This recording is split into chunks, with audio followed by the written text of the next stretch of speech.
د علي وزیر نیول کېدل به پاکستان سره وویشي.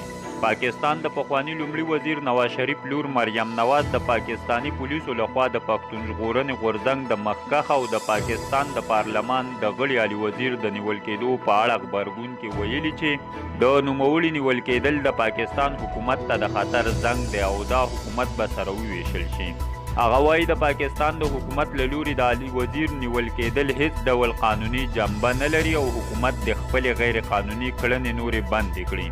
مریم نواز دغه راز خبرداری ورکړی چې د علي وزیر نیول کېدل به د پاکستان حکومت سره وباشي او ډیر ژر به سره وویشل شي.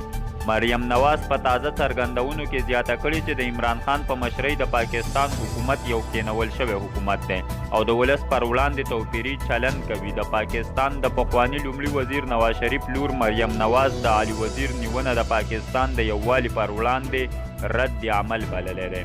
دا په داسې حال کې ده چې د پښتون ژغورنې غورځنګ د مخکښ غړي علي وزیر د خلاصېدو په اړه نن د پښتونخوا د سترو ښارونو سربیره کابل، قندهار، پکتیا، پکتیکا، خوست او داسې نورو ولایتونو کې هم د نوموړي د راخوشي کېدو په اړه غونډې او لاریونونه شوي او د خلاصون غوښتنه یې کړې ده.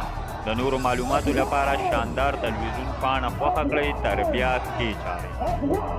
نار وزیر زخمی وزیر، نار وزیر زخمی وزیر، نار وزیر زخمی وزیر.